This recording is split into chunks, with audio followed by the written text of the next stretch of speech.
আসসালামু আলাইকুম রহমতুল্লাহ বরকাতু। আমি আপনাদেরকে আজকে দেখাবো সরোজগঞ্জ বাজারের বরফ ফল, আমাদের সরোজগঞ্জের গর্ব। এখানে ছোট বড় মাঝারি সব ধরনের ব্যাপারীরা এখান থেকে বরফ নিয়ে যায়। ধনিয়া পাতার কাজ ব্যবহার করে, নিত্য বরফ কে নতুন এখান কাজে থেকে ব্যবহার নামে করতে ভাই? পারে। আপনারাও নিতে পারেন, এখান থেকে নামে ছোটোখাটো বরফ? বড় সব জায়গায় বরফগুলো নিয়ে যাই।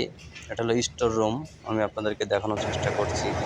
এটা হলো মেন কারখানা। এটা দেখলে মনে পড়ে যায় সেই কুখ্যাত খনি এরশাদ শিকদারের সেই কথা। এর ভিতরে প্রত্যেকটার ভিতরে বরফ জমাট বাঁধছে, আমি আপনাদেরকে দেখানোর চেষ্টা করছি। এর ভিতরে মানুষকে জমিয়ে মারত সেই ঈশ্বর শিকদার। খুলনার সেই কুখ্যাত কথা মনে পড়ে যায়। দেখেন, যারা দেখেনি তাদের দেখার সুযোগ করে দেবেন। তাই ভিডিওটি লাইক ও কমেন্ট করে ছড়িয়ে দেবেন বন্ধুদের মাঝখানে। আমাদের সরগঞ্জের ঐতিহ্যবাহী বরফ ফল।